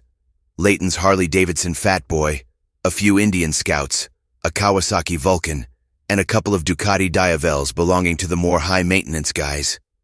A few of the club members gave Luca a nod, recognizing him from town, but Brady and his usual band of sour-faced cronies pointedly ignored them. Fine by Layton. "This is the foyer," Layton said, leading Luca inside. The space had undergone a complete overhaul since his father ran things. A black leather couch sat in one corner, near a pool table that had definitely seen more bets than games. The walls held racks of aftermarket parts, brake levers, exhaust pipes, LED kits, while stacks of bike catalogs sat next to a coffee table littered with old Cycle World magazines. A tire rack by the entrance showed off a few Michelin Scorchers and Dunlop Elites. "You have an espresso machine?" Luca asked, raising an eyebrow at the stainless steel setup near the counter. "Yeah," Layton shrugged. "Cal keeps the customers happy. Some of these guys will stand around all day talking about their ride mods. A little caffeine keeps them from drooling on the floor." Luca smirked but didn't argue, following Layton through a heavy steel door into the shop. The scent of oil, rubber, and fresh paint filled the air. The work bay stretched wide, with 2 bikes already up on lifts, a stripped-down Triumph Bonneville getting some new shocks, and a Yamaha R1 with its fairings removed, exposing the snarling engine. Tool chests lined the walls, and sockets and wrenches were meticulously arranged. Layton hated disorganization. A chain hoist hung overhead, ready for engine swaps, while an old-school air compressor hummed in the corner. Luca ran a hand along the edge of a Ducati frame resting on a workbench. "I don't know much about bikes, but this is kinda cool." Layton grinned, leaning against a tool cart. "Careful, Luca. Keep talking like that, and I might just have to teach you how to ride." "Seriously?" "If you'd like," Layton grinned. "It's kinda hot," Luca laughed. "But I doubt anyone would want to see my fat ass on a bike." Layton snorted a laugh and looked around to make sure nobody was watching before he pinched Luca's ass. "Not fat, plump, like a peach." "Nerd," Luca blushed. "So, dinner?" "I thought you'd never ask." Layton led Luca out the back door to his car in the parking lot. "There's this dinner I wanted to check off of Tomei Street, you know, the one with the cream puffs." Luca's eyes lit up. "Wait, the one with the obscenely big cream puffs?" Layton chuckled, unlocking his car. "Yeah, but don't say obscenely big like that. You're making it weird." Luca smirked. "Oh, I'm making it weird. You're the one obsessed with pastry sizes." "Listen, good food is a serious business." Luca got in and they drove off into the night. Chapter 5. The night had been promising. Luca wasn't one for grand romantic gestures, but this felt comfortable. Layton had suggested a small local bar and diner, which was nothing too fancy, just good food and a relaxed atmosphere. On the ride there, they lapsed into silence with Luca content to look out the window. In the reflection of the mirror, the world blurred by, but his heartbeat thundered along the tracks of his ribs, accelerating without control, hurtling toward something unknown, but inevitable. Layton looked so different, but the same. His blonde hair was styled effortlessly with some gel. Tonight he'd even made an effort to dress up looking more like a rock star with his black suit jacket, a deep V-neck white t-shirt that exposed his tattoos, and a pair of dark wash jeans that hung low on his hips. Luca wasn't exactly salivating, but if his mouth watered anymore, he'd need a mop. God, what's wrong with him? He was getting way ahead of himself, and this was just the first date. Luca wasn't sure what possessed him to agree to a date with his ex-boyfriend who treated him poorly in high school and refused to come out. And when Luca tried to confront him about it, he was nearly beaten up by his friends. Layton had changed a little since then, but it wasn't enough to convince Luca that he was completely reformed. They pulled up to the diner, and Layton cut off the engine, his face cloaked in shadow. The diner sat on the edge of a lonely road, its neon open sign flickering against the night, like a tired heartbeat.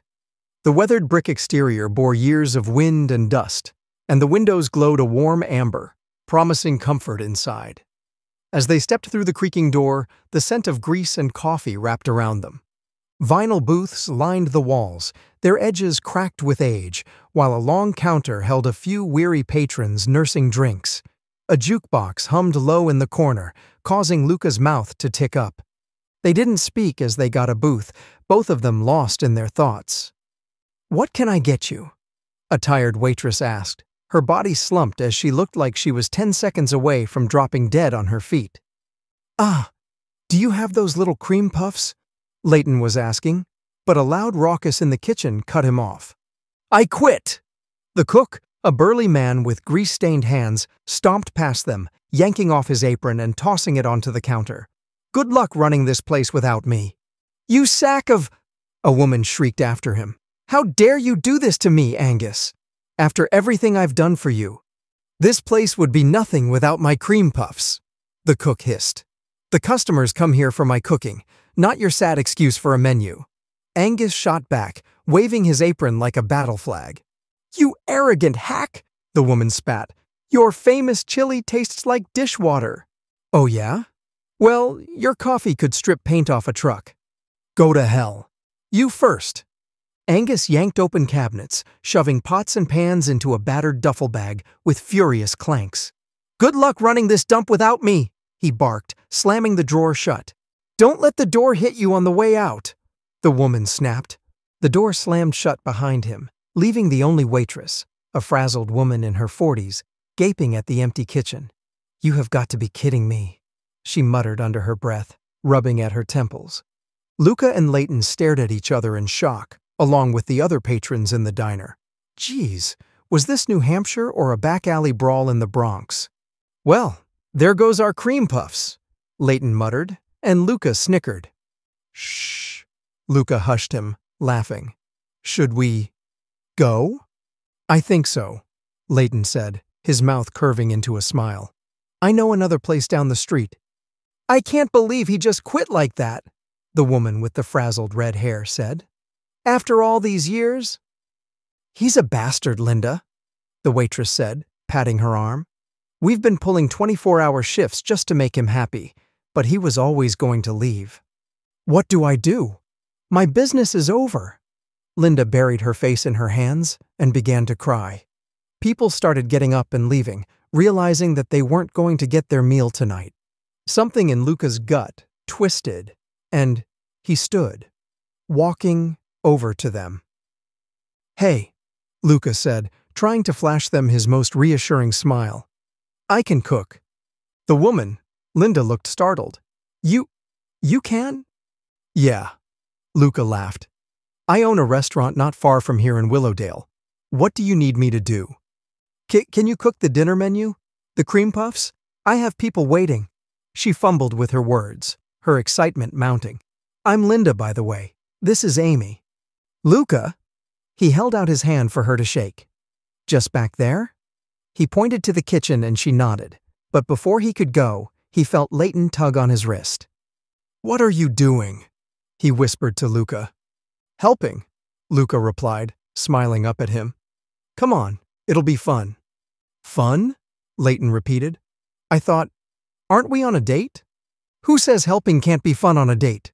Trust me, you charm the crowd, and I'll whip up those cream puffs." "Luca, hey, you dangled cream puffs in front of me. Now I'm holding this diner hostage until I get them." A laugh burst out of Layton, causing several heads to turn. I squeezed his hand and headed into the back, ready to start baking. I shrugged off my suit jacket, draping it carefully over a hook before rolling up my sleeves. The heat from the kitchen hit me instantly, thick with the scent of fryer oil and old grease. I found an apron hanging on the wall, tied it around my waist, and cracked my knuckles. Time to work. Flour dusted the air as I grabbed ingredients, my hands moving on muscle memory. Eggs, sugar, butter. I worked fast, measuring, mixing, my mind settling into the rhythm. The kitchen may have been unfamiliar, but baking, that was home. Through the pass, I spotted Layton lingering near the counter, shifting his weight awkwardly as a few patrons sighed, grabbing their coats. The energy in the diner was dying fast. "Put on that jukebox for me," I called over my shoulder. "Bon Jovi can save the day." Layton barked out a laugh, shaking his head. "You asked for it." He strode over, punched a few buttons, and within seconds, "Livin' on a Prayer" blasted through the speakers. "Now that's what I'm talking about," I smirked as I piped out the first batch of cream puffs. Layton, the waitress, Amy, I think, and a couple of the remaining customers started moving to the beat. Amy grabbed Layton's hands, spinning him into a makeshift dance floor between the tables. The clatter of my mixing bowl nearly got drowned out by laughter as Layton twirled her. The shift was immediate. A few customers clapped, some tapping their feet, and one older couple even got up to sway along. The tension from earlier melted into something warm, something fun. I grinned to myself as I slid the tray of puffs into the oven. Layton might be a bad boy in a suit, but damn, he knew how to work a crowd. "Take a rest," Luca heard Layton say to Amy.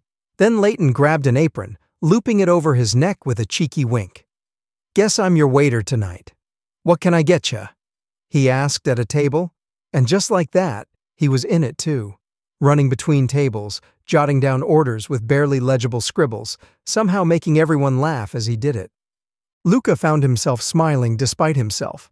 Layton was insane, loud, and ridiculous, but it wasn't just for show. He cared. He saw what needed to be done and did it, even if it meant playing the fool to keep spirits high. By the time the rush slowed down, it was well after midnight. The owner, a short woman with tired eyes but an easy smile, clutched Luca's hands in hers. "I don't know how to thank you. That was incredible." Luca wiped a smudge of flour from his cheek. "It was nothing." "Not nothing," she corrected. "You saved my diner. And that twist you put on our chili? Never tasted better." Layton slung an arm around Luca's shoulders, grinning. Luca froze, his face going pink at Layton's casual display of affection. "Told ya, he's got magic hands." "Thank you, but we should head out now." "You got a place of your own?" Linda asked, stalling. "Yeah," Luca admitted. "I run a bakery in Norman's Cafe. You should check it out sometime." "Well, I'm coming by first thing tomorrow," she declared. "Anyone who can cook like that deserves some business." Luca laughed, and Layton steered him out of the diner, waving goodbye as they went. They finally slipped out and headed to Layton's car. The exhaustion hit, but so did something lighter, something warm. They collapsed into the seats, breathless with laughter, the weight of the night fading into something golden.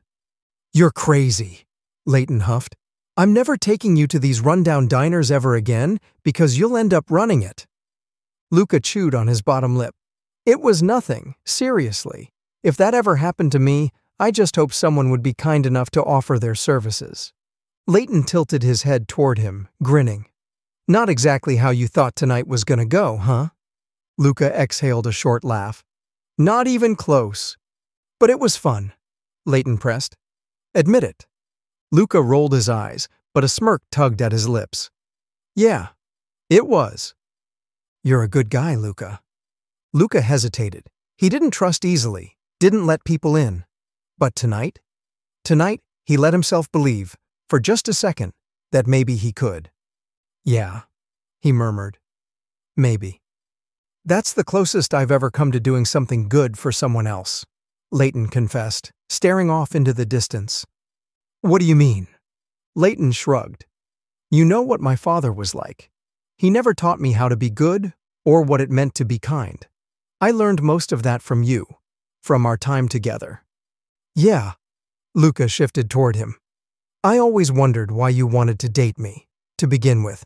Like, what was it about me that made you want to ask me out? I don't know. The Wings of Vengeance was the hottest club in school. Everyone wanted Layton Carl. Why did you want me?" "It's stupid." Layton shook his head. "You'll laugh if I tell you." "Now you have to tell me," Luca demanded, smiling. "Fine," Layton said. "I saw you in the cafeteria deep-throating a lollipop, and I thought for sure we were made for each other." Luca shoved him, and Layton laughed. I'm kidding, but seriously, it was that day. I don't know if you remember when I got detention. Vaguely, Luca admitted. Layton's smile dimmed. That day my dad and I got into a horrible fight. I thought for sure he was going to kill me, and I was just so angry. I didn't understand why he hated me so much or what his freaking deal was. But anyway, Sheriff Dan had been called to our house, accusing my dad of trafficking drugs or something. I headed to school and got detention because I was late, but Sheriff Dan was waiting for me in the principal's office. They wanted to take me down to the station and book me too, alongside my dad. Layton's gaze was distant. It was humiliating, being treated like that, and I just wanted to run away. And I did. I was sprinting down the hall and slammed into some dorky guy carrying flour and eggs for his baking class. Luca chuckled softly, remembering. Yeah.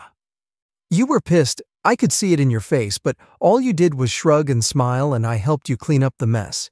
You didn't treat me any differently, and from then on, I just wanted you. Oh, Luca breathed out. And every day since then, you've shown me how to be different. Better. How to live outside my comfort zone, Layton said, taking Luca's hand in his. I've been arrested more times than I can count. My dad's business has been raided. I've lived knowing he's done terrible things with that club, and I've always felt like a snake, just like the ones tattooed all over my body. But with you, I feel like I can finally shed this skin. Break free from the predetermined mold of my life, you know? It's like, maybe we're all born into certain roles, conditioned by circumstances. But with you, I'm starting to believe that I can choose who I want to be. That change isn't just possible. It's necessary for growth. You taught me that. Change is a process of stripping away the old to reveal something new beneath. I'm not as great as you're making me out to be, Luca chuckled. I'm very flawed, trust me. I'm not without my judgments or preconceived notions, and to make it worse, I'm 10 pounds overweight. I don't care about that, Luca, Layton replied seriously. To me, you'll always look amazing. You better stop talking like that, or else I might have to kiss you, Luca said, flushing. Why don't you? I don't care about that, Luca, Layton replied seriously. To me, you'll always look amazing. You better stop talking like that, or else I might have to kiss you, Luca said, flushing. Why don't you? The words hung in the air, thick and tempting, and then Luca's lips were on his, urgent and sweet. Layton cupped Luca's full, plump cheeks, his fingers tracing the curve of them like they were made for his hands. He nibbled on Luca's lower lip, tasting the softness, the warmth, wanting more. His hands moved lower, finding Luca's full waist, gripping the flesh there, delighting in the softness that made him feel grounded, real, like something that could be held and never let go. Don't, Luca whispered. I'm overweight and… Shh, you're perfect, Layton replied, kissing him again. He pressed Luca against the seat, careful not to crush him, yet desperate to feel every inch of him, heart pounding with the need to be closer. The kiss grew deeper, more desperate, a shuddering thing between them, raw and all-consuming. Layton couldn't hold back any longer. The pull inside him was relentless, the fire in his chest a heat he couldn't ignore. His fingers gripped the hem of Luca's shirt, urging him, asking. Luca nodded, and that sent them tumbling together, falling into the night. Afterward, Layton held Luca in his arms, both of them slick with sweat, their bodies flushed with warmth. Luca was nestled against him, his fingers tracing the snake tattoos winding across Layton's chest. The windows on the car were foggy, the air slightly damp from their shared body heat, but Layton had no intention to move just yet. You know, I've always wondered, Luca said softly, why'd your dad name the group Wings of Vengeance when you all have snakes tattooed? Layton chuckled. Yeah, that was part of his genius, huh? He said snakes were intelligent creatures, but not just that. Their venom's a whole thing too. Did you know some snakes can actually control how much venom they inject when they bite? It's like they know how much is needed to take someone down. And some venom, like from a taipan, is so potent it could kill a human in under an hour if untreated. It's like they're built for precision, a kind of cold, calculated power. That's kinda terrifying. And kinda badass, though. Like, they're not just mindless killers, they're efficient killers. Exactly. And the venom's not just for defense either. Some snakes use it to break down their prey before they even eat it, like liquefying it. Talk about a terrible way to go. Luca shuddered slightly. Good thing you don't have that kind of venom. Yeah, well, I prefer to use my venom in more subtle ways. He was a bastard for sure, but he knew how to pick the right animal spirit, I guess. Anyways, the guys loved it, and so did I for a while. So, how did he die? If you don't mind me asking, Luca asked. Cancer, pancreatic. Layton reached into his pocket and took out a smoke. He lit it up and inhaled sharply. I'll quit soon, I swear. Sure, Luca kissed his throbbing pulse, then checked the time. I should head home. It's almost 2 in the morning. You don't want to come back to mine? This is the first date, Layton. I think maybe we should cool it. Why? Layton asked. You had fun, right? Why don't we? I need to take things slow, I hope you understand. Luca's voice was firm and Layton relented. Even if he wanted to spend the rest of the night mapping out Luca's skin, he knew it was better to go slower. Layton wanted this to last this time, so rushing wasn't an option right now. Okay, I'll take you home. They got dressed and Layton climbed into the driver's seat, then finally pulled out of the diner's parking lot, which had been long empty since the diner closed right after they left. He dropped Luca off at his house with a slow, sensual kiss, promising to come by in a few days for their next date. Layton was determined to win Luca over no matter what it took.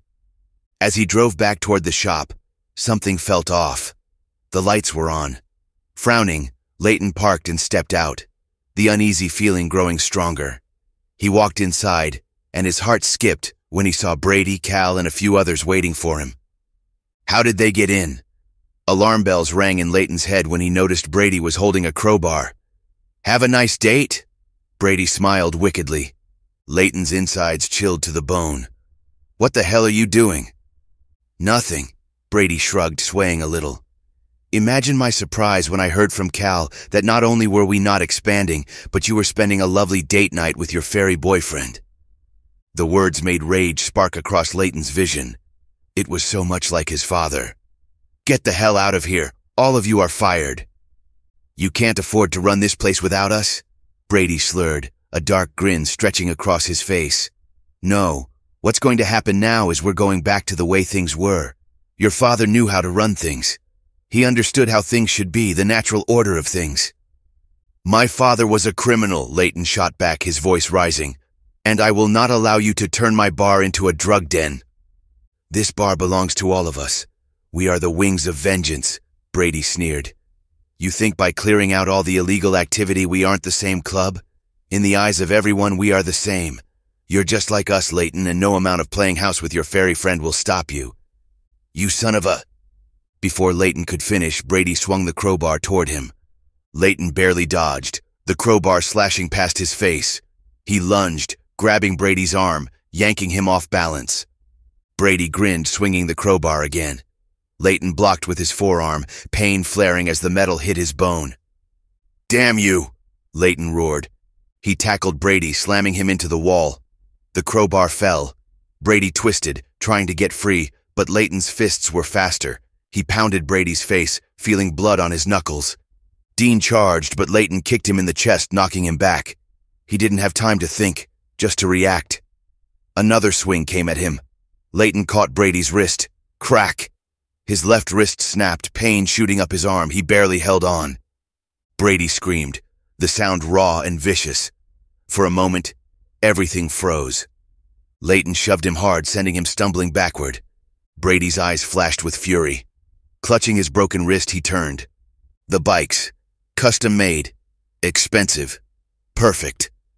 With a roar, Brady swung the crowbar. It tore through the air like thunder. Metal screamed as the first bike crashed to the floor, tires bursting, spokes twisting.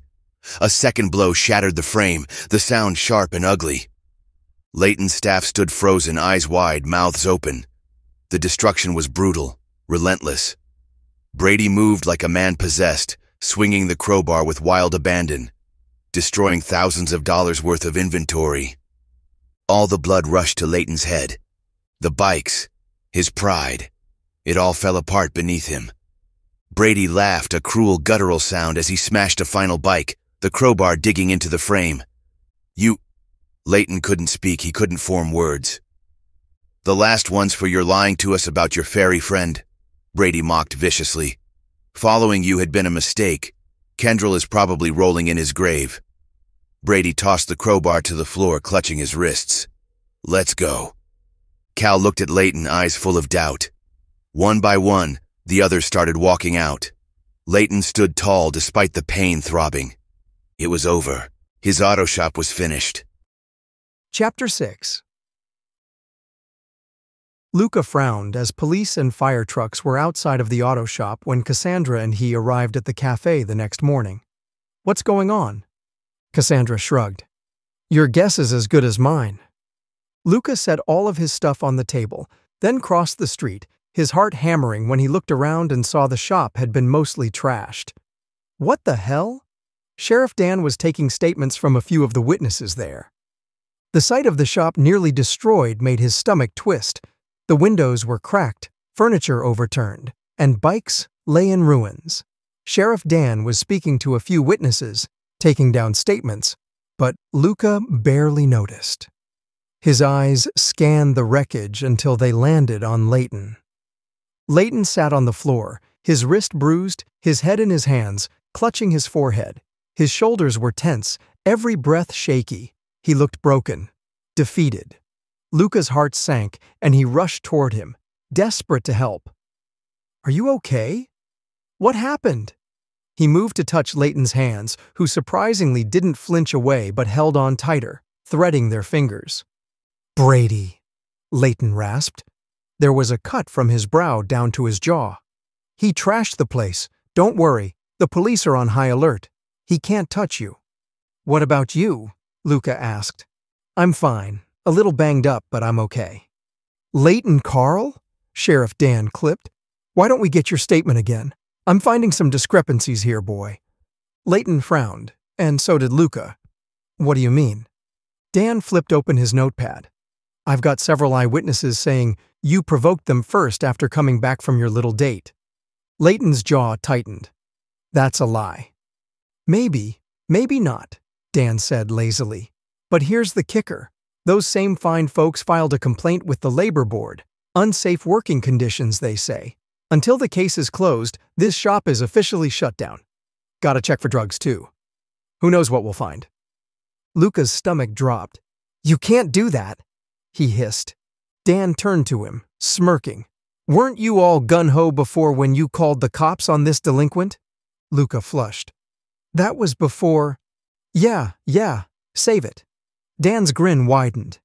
"The Wings of Vengeance are officially under investigation. Layton, you can pack your stuff. They'll escort you out." Layton surged forward.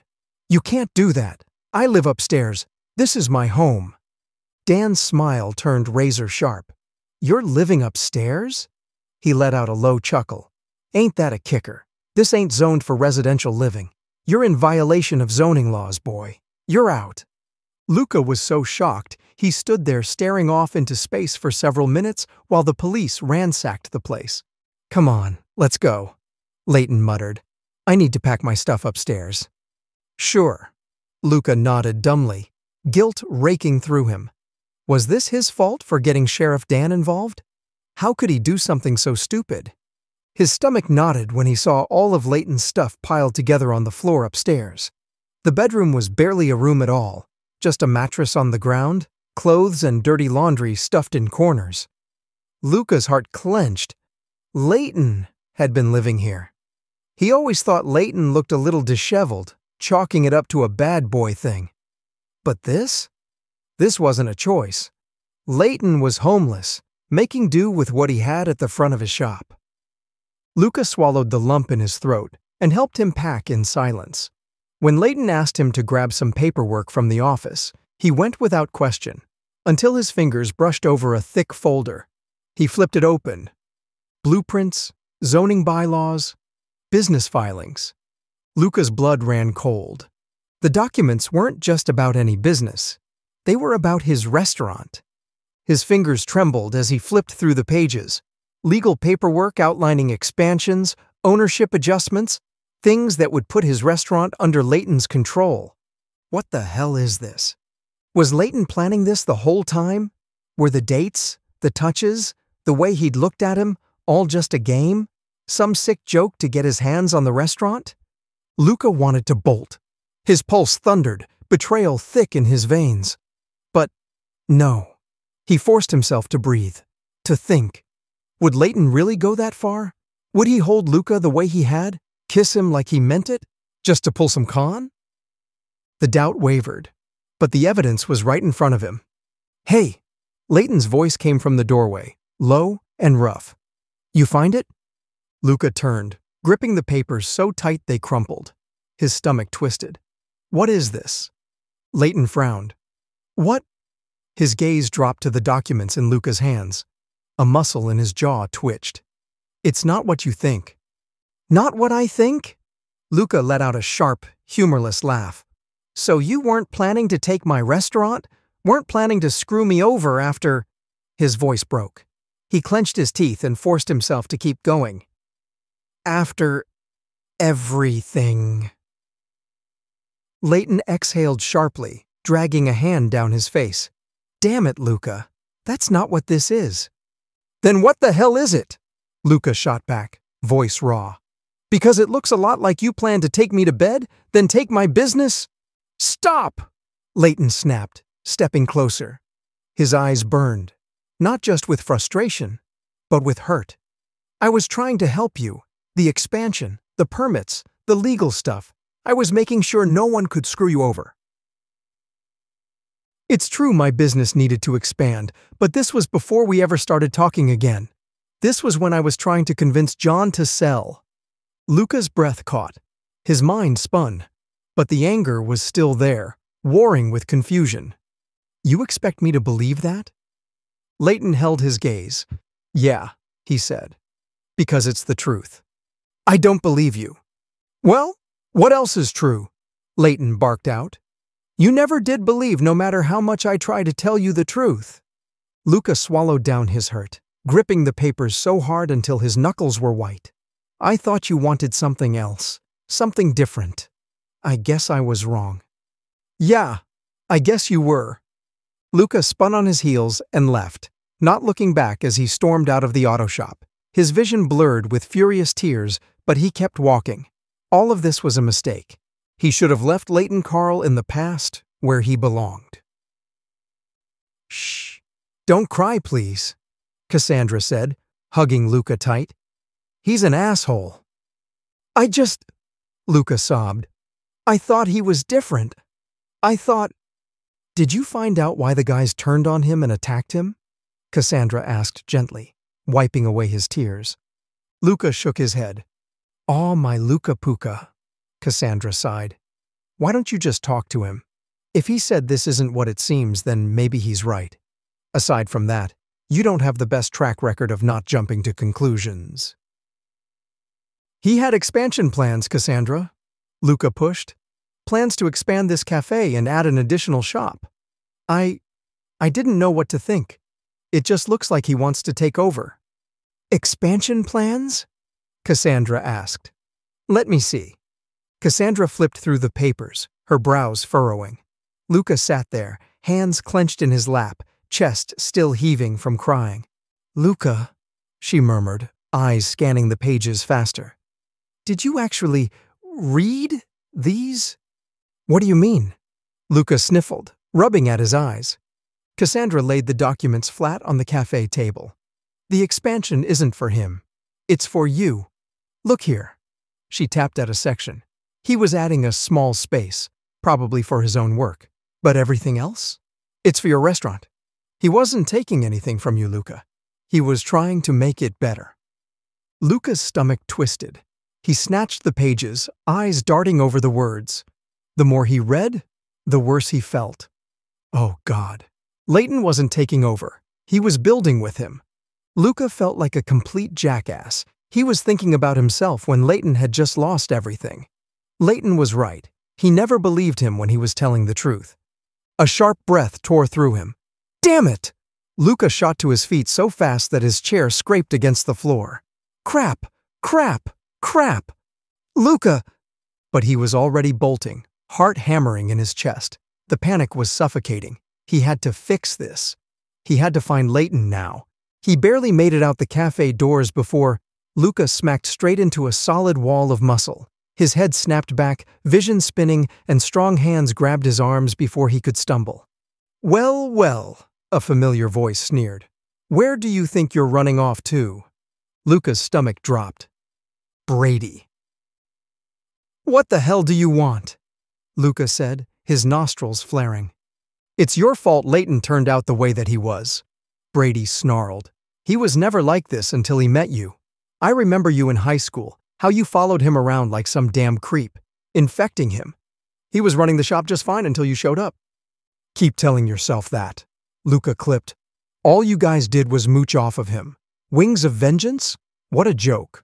Where would you be without him? Without his shop? He's the owner, and you guys were nothing but a bunch of useless criminals. Pain burst across the side of his cheek, and Luca stumbled back, his jaw throbbing from the force of Brady's punch.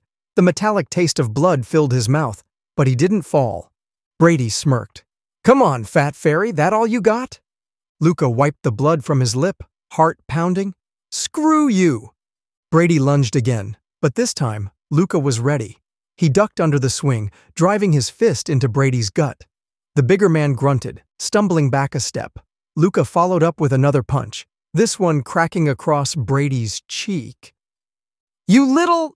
Brady snarled, then tackled Luca. They hit the pavement hard. The air whooshed from Luca's lungs, but he fought back, throwing elbows, twisting, kicking. Brady's fists rained down. One landed on Luca's ribs, another on his shoulder. Pain exploded through him, but adrenaline kept him moving. They rolled, grappling, each trying to pin the other. Brady was bigger, but Luca was pissed. Still think I'm weak? Luca spat, slamming his forehead into Brady's nose. Brady roared in pain, clutching his face. Blood streamed from his nostrils. You little shit! The sudden blare of sirens made Brady freeze. Luca shoved him off just as flashing red and blue lights cut through the night. Layton was there, standing beside the officers, a bruise blooming across his jaw. His gaze locked onto Luca, wide with shock. Brady tried to run. Don't even think about it, an officer barked, grabbing him by the collar. Brady thrashed, but it was over. The police slammed him against the hood of the squad car, cuffing him as he spit curses.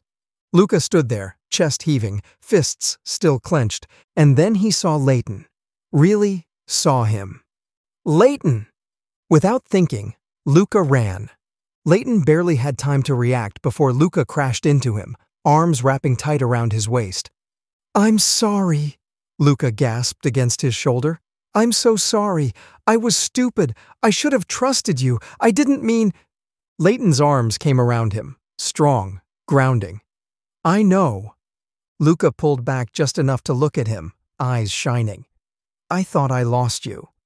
Layton cupped Luca's face, his thumb brushing against the bruise forming on his jaw. Never. And then, he kissed him. Right there in the middle of the street, in front of the flashing lights, the stunned auto shop workers, Cassandra, and half the damn neighborhood. Luca melted into him, fingers curling into Layton's jacket, their breaths mingling, bodies pressed tight. Nothing else mattered. Not Brady, not the fight, not the wreckage. Just this. 6 months later. Luca scowled at the latest batch of motorcycle cakes, arms crossed. They look nothing like bikes. This one looks like a boot. Cassandra huffed, hands on her hips. It's abstract, Luca. It's ugly, Cassandra. Tell that to the people buying them. She shot back, smirking. Before she could retort, Layton stepped between them, grabbing Luca's chin and tilting his head up. Without a word, he kissed him. Slow, deep, deliberate. The argument died on Luca's lips, his breath stolen away. It was something he was still getting used to, along with working out his trust issues with Layton. But either way, he knew he was in it for the long haul. Layton pulled back, smirking at Luca's dazed expression. "I love you," he murmured, brushing a thumb across his jaw. "And thanks for believing in me." Luca swallowed hard, cheeks pink. "Yeah, well, someone has to keep you in line." Across the lot, the construction crew worked on their expansion, their future. The past was gone, buried. Layton exhaled, feeling lighter than he ever had before. It felt good, leaving behind the past, moving forward. Like a snake shedding its skin, a new life beginning again. The end.